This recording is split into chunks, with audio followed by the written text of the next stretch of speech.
지금부터 불기 2560년 4월 24일 연화정사 1호 정기 법회를 시작하도록 하겠습니다. 먼저 청수경을 봉독하도록 하겠습니다. 법요집 31쪽을 참고해서 함께 봉독하도록 하겠습니다.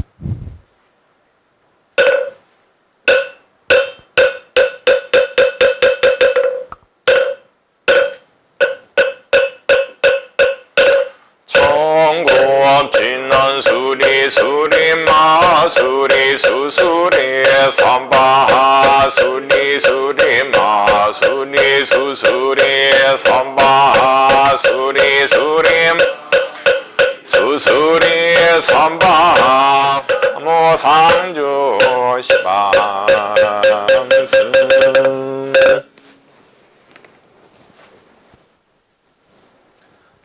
다음은 모두 자리에서 일어나 주시기 바랍니다.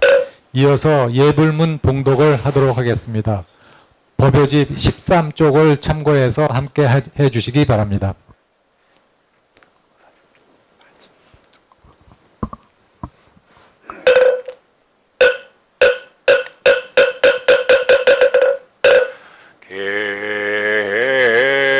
계향 청향 해양 해탈양 해탈 지경양 광명운대 주변범계 공양시방 무량 불법승 헌양진원 옴바으라 도비야훔 옴바으라 도비야훔 옴바으라 도비야훔 지심기명임 원공먹게 제중생 자타일시 성불도.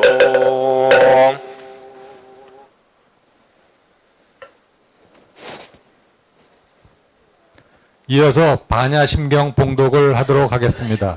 법요집 106쪽을 참고해서 함께 해 주시기 바랍니다.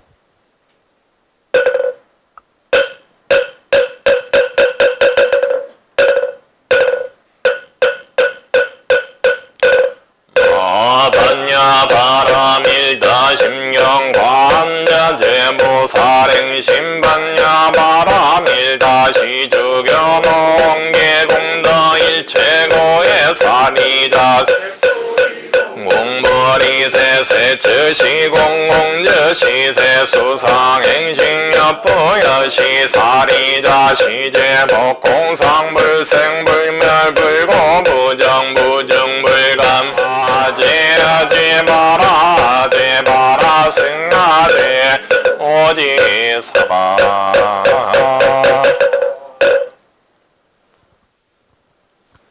이어서 불법승 3보에 귀의하는 3귀의 봉독을 하겠습니다. 이어서 발언문 봉독이 있겠습니다.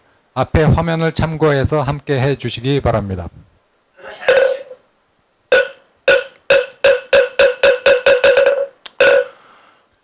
이어서 법사님께 법을 청하는 청복가를 하도록 하겠습니다. 모두 자리에 앉아 주시기 바랍니다. 이어서 입정을 하도록 하겠습니다. 죽빛 소리에 맞춰 몸과 마음을 가지런히 해 주시기 바랍니다.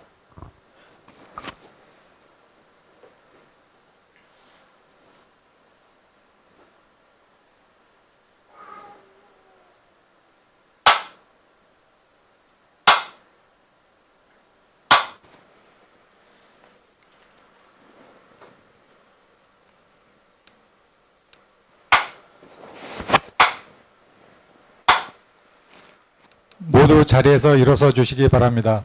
오늘 설법을 해주실 요함 스님께 일배로서 예를 올리도록 하겠습니다. 예, 반갑습니다. 제가 개헌법회를 하고 일주일 만에 이렇게 뵙게 되는데, 이제 저희가 이제, 정상화가 되는 이제 법회를 이제 시작을 하는 건데, 할 일들은 참 더 많은 것 같습니다. 저희들이 이제 법당을 이렇게 새로 꾸미고, 그리고, 새로운 이 환경 속에서 법회를 하는데, 그러니까 이렇게, 법당을 꾸미다 보니까 여러분들이 참 궁금하신 게 참 많으신 것 같아요. 아직 이런 법당이 좀 되게 생소하시다는 느낌을 많이 받으시는 것 같고, 그리고 여기 모이는 뭐 이런 모형물들이나 아니면 이런 불교적인 상징물들을 보시고 참 많은 것을 궁금해 하시더라고요. 그래서, 이제는 저희가 거기에 대해 조금씩 설명을 좀 해드릴까 합니다.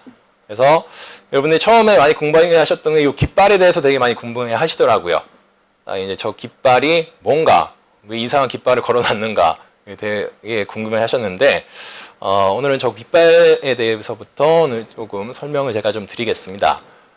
자, 여기 화면을 한번 봐주시겠으면 좋겠습니다. 자, 저거랑 똑같은 깃발이죠? 이게 정식 이제, 불교 깃발입니다. 세계 공통으로 사용하는. 네.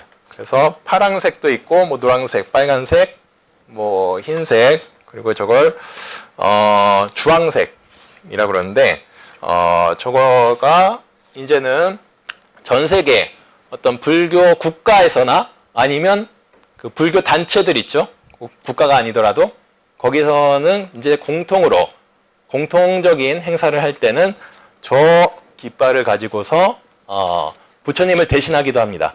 뭐 부처님 모시기 어려울 경우에는. 그래서 저 깃발을 걸고서 이제 행사를 합니다. 여러분들도 그러니까 저 깃발이 어떤 깃발인지 너무 이상하게 생각하지 마시고, 저 깃발이 달려 있으면은 저것이 바로 또 이제 불교적인 행사를 하는구나 라는 것을 이제 여러분들이 잘 아시면 됩니다. 그리고 웬만한 또 동남아 쪽에 그런 불교 국가에서는 저 국기들을 다 걸어 놓습니다. 법당에서뿐만 아니라 웬만한 제가 보니까 공항에서 걸려 있기도 하고, 저 상징물들을 저렇게 많이 걸어 놓습니다. 자, 이것이 근데 어느 때 지정이 됐냐? 전 세계 이제 불교도인들이 모여가지고 이제 회의 같은 걸 합니다, 항상. 그것이 몇십 년 전부터 있어 왔고, 그리고 지금도 항상 이어지고 있고, 그래서 전 세계 뭐 불교도 대회라는 것도 개최를 하고요. 그리고, 예전에, 그러니까 세계 불교도 우의회라는 것이 있었습니다. 이게 1950년도에 세계 불교도 우의회, 우리는 세계 불교도 대회라고 그렇게 기억하시면 좀 편합니다. 그런 행사들이 있었는데, 거기서 이제 회의를 해가지고 이제 정한 겁니다. 저 깃발을. 그러니까 50년대에, 그러니까 그렇게 오랜 역사가 되진 않았습니다. 근데 한 65년 정도, 요 정도 된 그런 역사가 있는데, 그때 이제 전 세계적으로 이제 불교를 이제 통일할 수 있는 전 세계적인 행사를 할 때, 불교적인 행사를 할 때, 그것을 우리들이 상징할 수 있는 그런 뭔가를 만들어야겠다는 그런 회의들이 있어가지고, 그런 의견들이 그 회의에서 이제 모여져가지고, 이제 저 깃발을 이제 상징적으로 우리들이 이제 사용하게 되는 그런 계기가 됐던 겁니다. 그래서 1950년대에 이게 스리랑카 그 실론에서 이제 개최됐던 그런 역사가 있는 그런 깃발입니다. 그래서 그때 이후부터는 이제 어떤 모든 불교 국가 아니면 또 불교 단체들에서는 항상 저 깃발을 사용해서 행사를 이제 진행을 합니다. 부처님이 안 계실 때는 저 깃발이 부처님을 대신하는 그런 역할도 한다는 것 여러분들이 아셨으면 좋겠고, 그러면 저것은 또 우리나라에서도 저것을 이제 공식적으로 이제 지정을 해놨습니다. 저걸 불교 깃발이라고, 불교기로서 우리도 통일해서 사용을 하겠다고. 근데 그건 좀 이 회의가 있은 이후에 바로 이게 다 전 세계적으로 통용됐던 건 아니고요. 각 나라마다 이게 조금씩 차이가 있습니다. 저것을 이제 통해서 사용하겠다라는 그런 회의들이 뭐 각 나라마다 이게 조금씩 달라가지고, 그래서 우리나라에서는 66년에 조계종에서 이제 총회를 항상 합니다. 거기도 회의를 하거든요. 참, 이 사람들이 회의를 참 좋아하는데, 여기서도 그러고, 불교인들도 그러고, 우리나라 사람들도 그러는데, 거기서도 또 회의를 해가지고 임시총회를 그때 66년도에 조계종에서 개최를 했습니다. 그래서 거기서 이제 지정을 한 겁니다. 66년도에. 저것이 이제 불교 깃발이고, 한국에서는 조계종기로, 조계종 깃발로서 이제 인정을 한다는, 그때 이 회의를 통해 가지고 지정을 했던 겁니다.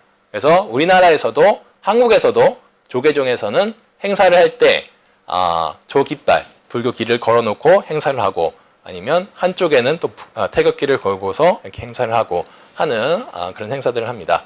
저희는 또 세계적인 그런 곳에서 이 법회를 하기 때문에 연화정사는 당연히 또 깃발을 또 2개씩이나 또 이렇게 딱 들고서 지금 법회를 이렇게 하고 있는 겁니다, 여러분. 그래서 근데 또 이게 또 색깔마다 이게 좀 이제 상징들이 좀 있습니다. 그냥 이렇게 만들어 놓은 건 아니고요. 뭔가 이유가 있으니까 저렇게 색깔들을 만들어 놨겠죠. 그래서 빨강, 노랑, 파랑, 노랑, 빨강, 하양, 주황 이렇게 되어 있는데 이것이 부처님을 상호, 그러니까 부처님의 모습을 상징적으로 이렇게 나타내는 그런 색깔들입니다. 저 5가지가 그렇게 부처님의 그 모습을 상징하기도 하고 또 하나는 부처님의 가르침 이것을 상징하기도 합니다. 그래서 그 색깔마다 이게 조금씩 그 의미들이 있는데 가로선하고 이게 세로선이 있죠. 가로로 된 게 있고 이게 돌리면 저렇게 되고 또 이렇게 돌리면 이렇게 됩니다. 그러면 가로와 세로가 항상 이렇게 교차하게 되어 있습니다. 자, 그것은 가로선은 이 부처님의 이 가르침, 부처님의 가르침을 이게 상징을 하고 세로선은 이제 부처님의 가르침이 영원하다는 걸. 그러니까 가로와 세로가 항상 교차하고 있으니까 부처님의 가르침이라는 것은 항상 널리 퍼져간다는 것. 전 세계 어느 곳이나 이런 것을 이제 상징하는 그런 의미가 있습니다. 가로선과 세로선이 있다는 것. 그리고 이제 색깔마다 조금씩 이제 의미가 있는데, 자, 파란색이죠. 이게 파란색입니다.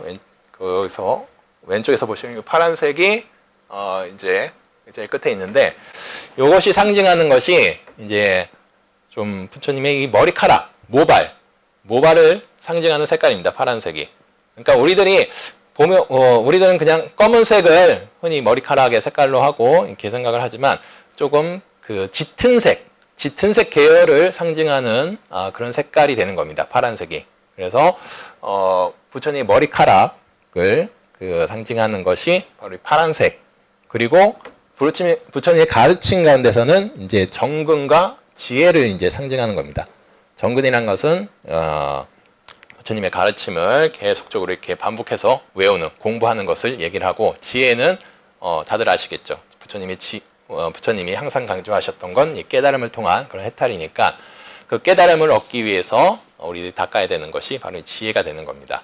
그래서 그것을 상징하는 것이 바로 이 파란 색깔입니다. 그리고 노란색 보이시죠? 깃발에도 있죠? 노란색 두 번째. 저것은 이제 부처님의 이제 몸을 우리 부처님 보시면 다 황금색으로 딱 이렇게 돼 있죠. 부처님의 항상 상징물들은 황금으로서 많은 그런 모습을 띠고 있습니다. 부처님의 가르침 자체도 이제 금어라 그럽니다. 금어. 좀 값어치 있는 그런 말씀들을 황금에 비유해서 이렇게 나타내기 때문에 노란색은 이 부처님 몸을 이렇게 상징하는, 우리 몸도 보면 이렇게 노란색으로 되어 있죠. 그걸 상징하는 색깔이 바로 이 노란색 두 번째 색깔이고, 그것이 나타내는 것은 이제 굳은 의지, 마음, 이것들을 이제 의미들을 나타내는 겁니다. 부처님의 가르침 가운데 굳건한 믿음, 이것을 나타내는 것이 노란색의 의미가 되겠고요. 다음에 빨간색 하면은 제일 먼저 떠오르죠. 이 피, 혈, 이것을 상징하는 겁니다. 그리고 이것은 이제 빨가니까 이제 열심히 정진하는 그런 것을 의미하고요. 부처님 가르친 가운데 끊임없이 노력하고 수행하는 것을 상징하는 색깔이 바로 이 빨간색, 피를 이제 상징적으로 나타내는 그런 색깔이 됩니다. 그리고 하얀 가운은 우리 몸속에 가운데 뼈를 많이 생각하죠. 뼈. 그리고 우리 눈에 보이는 하얀 부분은 치아. 이것을 많이 생각합니다. 그래서 그것을 상징하는 것이 바로 이제 하얀색. 이것은 하얀 거 하면은 우리가 기본적으로 좀 깨끗한 것, 깨끗한 이미지 그런 것들을 많이 떠올리게 됩니다. 그렇기 때문에 청정, 부처님 가르친 가운데 청정이라는 것이 청정한 그런 삶을 살 것을 이제 얘기하시기도 합니다. 그래서 청정에 대한 의미를 가진 것이 바로 저 하얀색이 되는 것이고, 마지막은 이게 주황색입니다. 주황색. 저기 보면은 이렇게 주황색도 이렇게 들어가 있습니다. 요 5가지, 그것은 이제 가사, 부처님의 이 가사 색깔이 우리는 좀 밤색으로 이렇게 되어 있는데, 이쪽 스리랑카나 어떤 동남아 쪽 스님들 보면은 이거보다 조금 더 옅은 그런 색깔로서 이렇게 나타납니다. 그래서 보통은 이제 주황색을 이렇게 상징적으로 얘기를 하는 것이 바로 저 깃발의 의미가 되는 겁니다. 그래서 제가 가르친 가운데서는 인욕, 참고 견디는 스님들의 생활 가운데서 바로 이 가사를 항상 두르고 생활합니다. 굉장히 더운 옷이거든요. 뭔가 의식을 하거나 아니면 뭔가 행사가 있을 때나 항상 이런 옷을 항상 착용하고 다닙니다. 정말 덥기도 하지만 또 참는 것도 그것도 하나의 수행이라고 생각을 하기 때문에 항상 이런 옷을 이제 입는 것이고, 그것을 또 상징적으로 나타내는 것이 바로 저 깃발 가운데 저 주황색이게 됩니다. 그래서 이 5가지 색깔들, 파랑색, 노란색, 빨강색, 하얀색, 이 주황색, 요것들이 이제 모여가지고 이제 만들어진 것이 저 불교 깃발입니다. 그래서 또 한 줄로만 되어 있는 것이 아니라 가로와 세로가 교차하게끔 이렇게 되어 있기 때문에 부처님의 가르침이 한 군데로만 통하지 않고 사방 곳곳에서 통할 수 있게 널리 퍼져나가는 것을 이제 상징하는 의미로서 깃발을 저런 식으로, 이게 또 3대 2의 비율입니다. 가로 세로가 황금 비율이라 그러죠. 우리들 흔히들 3대 2가 그런 또 의미를 가지고서 저런 깃발을 또 이렇게 만들었던 겁니다. 자, 이제 어떤 의미인지는 아시겠죠? 이 깃발이. 그러니까 저 깃발이 걸려 있으면 왠지 사람들은 좀 우리나라 사람들은 뭔가 이상한 깃발 걸려 있으면 그건 좀 무당집이라고 좀 생각하는 경우들이 좀 많더라고요. 그러니까 저희는 그런 집들은 아니니까 저 깃발이 걸려 있다면은 저것은 불교 공통으로 사용하는, 그리고 정식으로 좀 인가를 받은 그런 절이라는 것을 여러분들이 항상 알아주시면 감사하겠습니다. 자, 근데 항상 근데 상징물들이 요것만 있는 건 아닙니다. 불교에 보면은. 깃발에 대한, 우리들 보면은 요 앞에도 보이시죠? 여기 법륜? 법륜이 보이실 겁니다. 요것도 전 세계적으로 어떻게 보면은 공통적으로 좀 사용하는 불교 그 상징물들이 됩니다.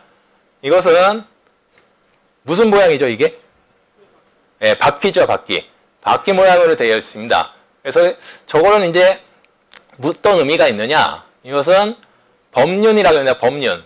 법의 수레바퀴를 굴리는 겁니다. 저 부처님이 이제 처음 이제 설법을 하셨던 곳이 이제 사르나트, 사르나트라는 이런 곳인데, 거기서 이제 설법을 하시고, 최초로 이제 설법을 하시고, 이제 법의 바퀴를 굴리셨다라는 이런 표현을 씁니다. 5비구에게, 5명의 스님에게, 자신의 제자들에게. 그래서 그런 것을 좀 상징적인 의미로, 법의 수레바퀴를 굴린다는 상징적인 의미로서 이런 그 모양의 그 그림들을 또한 행사 때는, 불교 행사 때는 사용하기도 합니다. 그래서 보통 이게 요거 살이 지금 몇 개 있죠, 이게? 바퀴살이? 8개입니다, 8개. 8개가 있죠? 뭐 8개가 있기도 하고, 어떤 때는 또 6개가 있기도 하고, 좀 이게 좀 차이들이 좀 있기도 합니다. 예, 이것이 상징하는 것은 바로 이 팔정도라는 거예요. 팔정도. 불교에서의 가장 기본적인 가르침입니다.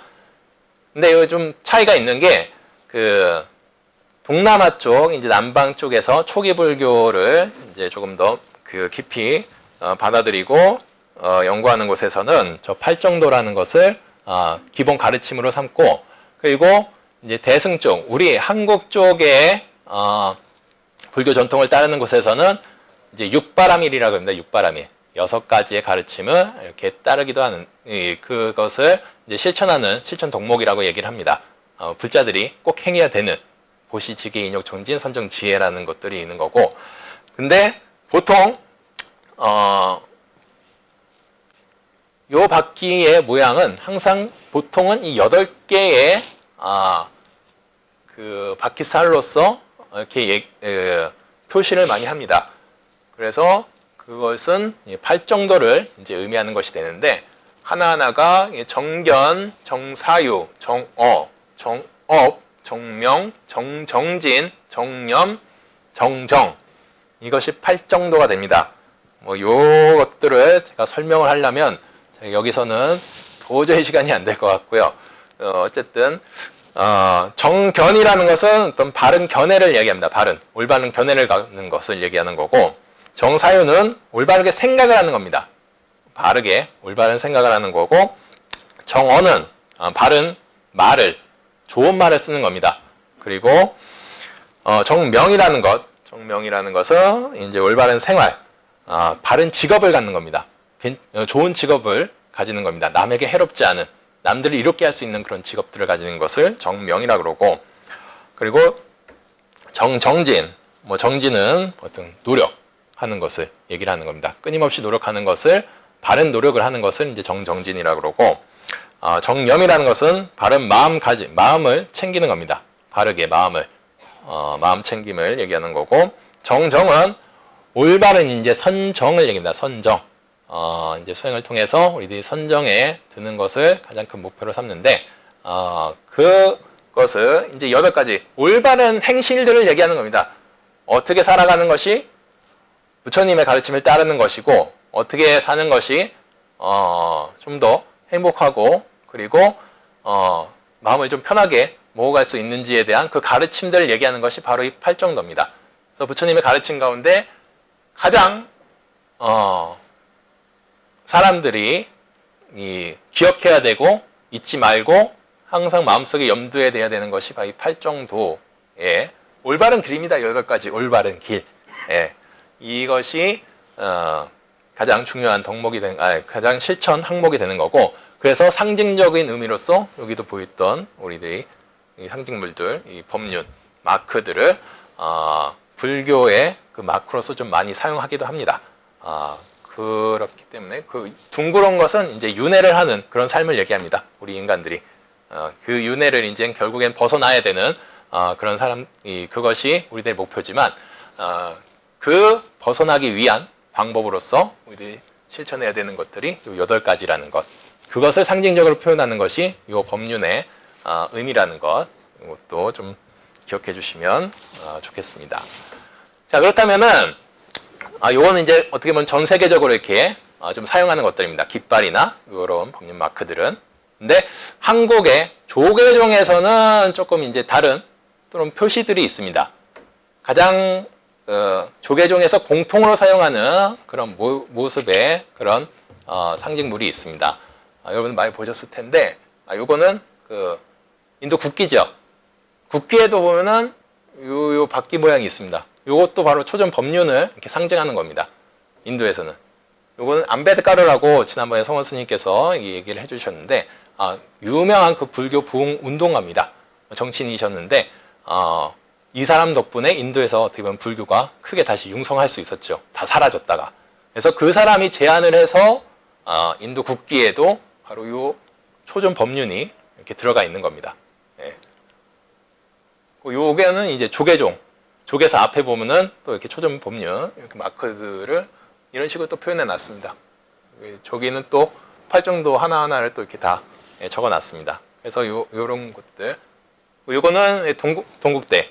제가 나온 동국대, 성원 스님께서도 졸업하셨던 동국대, 예, 저의 모교입니다. 모교에서도 이 법련 모양을 사용해가지고 이제 상징물로서 이렇게 보여주기도 합니다.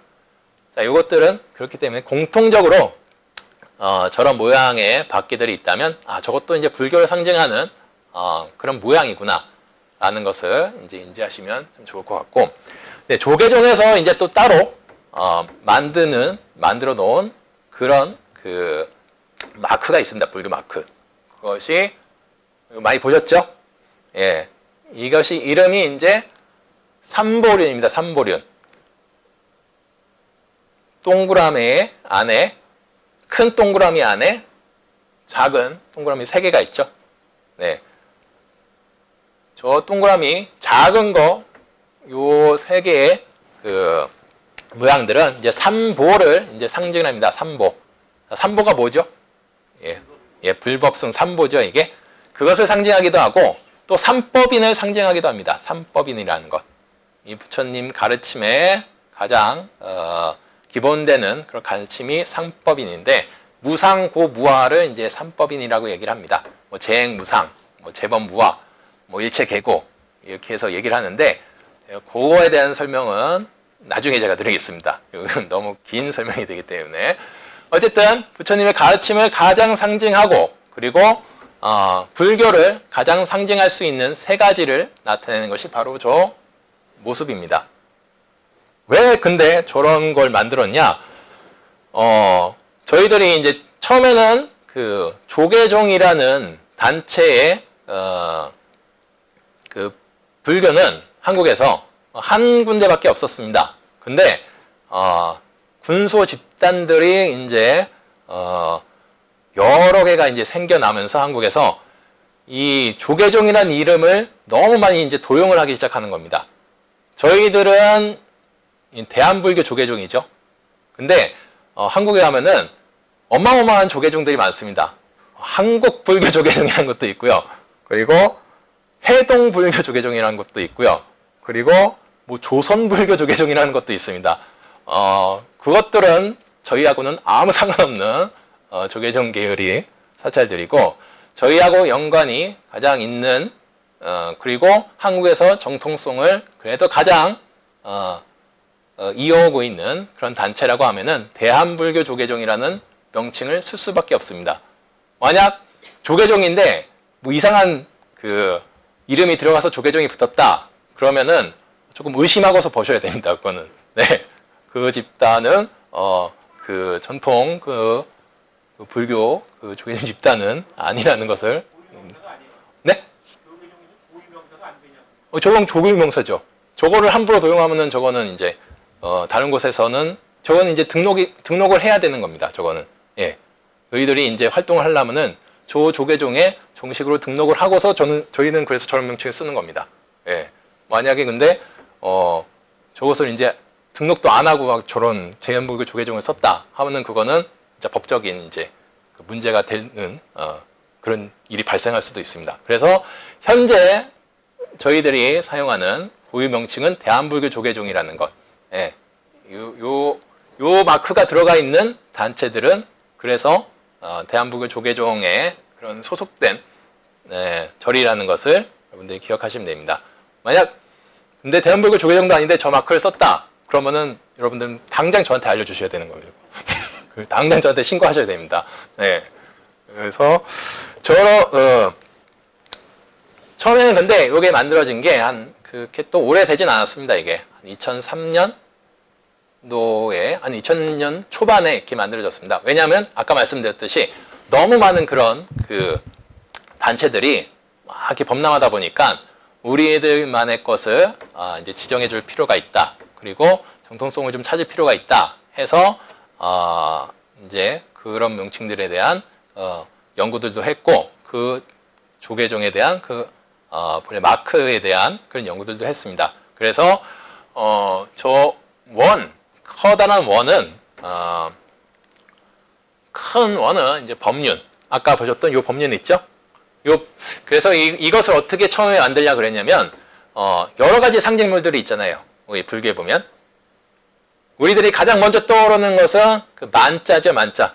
예, 절만자. 그걸 많이 씁니다. 근데 그 명칭을, 그 마크를 좀 이제 사용해 볼까 하는데, 그거는 조금, 이 부정적인 이미지들이 갑자기 좀 많이 떠오르게 되는 겁니다. 왜냐하면 또 독일, 나치하고도 연결되는, 본래 그쪽에서 따간 거거든요. 그쪽에서 이제 불교의 마크를 따가지고 그렇게 만든 거기 때문에, 그런 쪽에, 현재는 또 그게 너무, 통용되는, 그런 마크로 생각하기 때문에, 그런 것을 이제 사용하는 것은 좀 자제를 하자.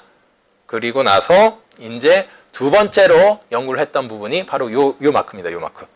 법륜. 요 법륜을 가지고서 한번 모양을 만들어 보자 해서 만든 겁니다. 그래서 큰 원을 상징하는 겁니다. 큰 원은 바로 그 법륜을 상징하는 겁니다. 왜냐하면 요 모양을 그대로 쓰기에는 이게 조금 복잡한 게 있어요. 좀 선도 많고 그리기도 좀 쉽지 않고 눈에 좀 확 들어오는 게 잘 없기 때문에, 그래서 대신에 이제 큰 원 안에 조그마한 작은 원 3개를 넣어가지고 불교의 가르침의 가장 상징적인 삼법인 또는 또 불교를 가장 상징적으로 나타낼 수 있는 그 삼복, 이것을 의미하는 그 원 3개를 넣는 것으로서 이렇게 그 모양을 잡았던 겁니다. 그래서 조계종에서는 바로 이런 모양으로서, 이런 상징들로서 대한불교 조계종을 표현하고 있는 것이고, 뭐 전 세계적으로는 뭐 이런 깃발들 아니면 이런 법륜의 모양들, 이런 것으로서 불교적인 색채를 보여주는 그런 상징물들이 이렇게 만들어지게 됐던 겁니다.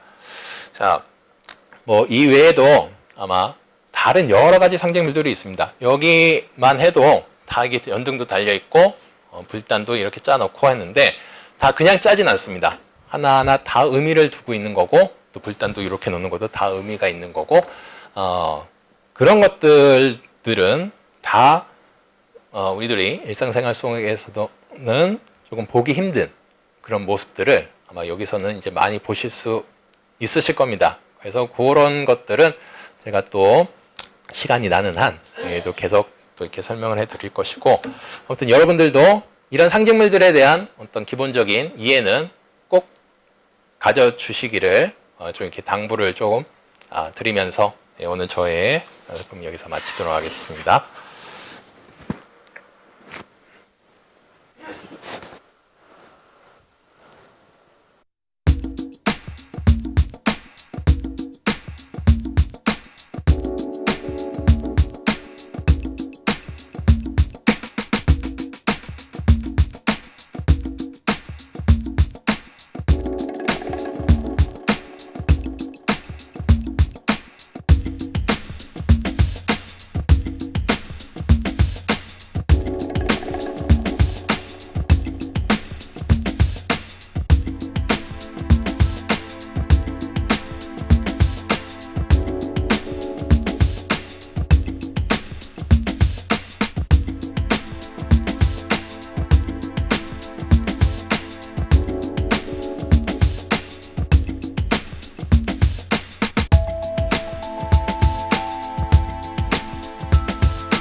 그냥 먹어.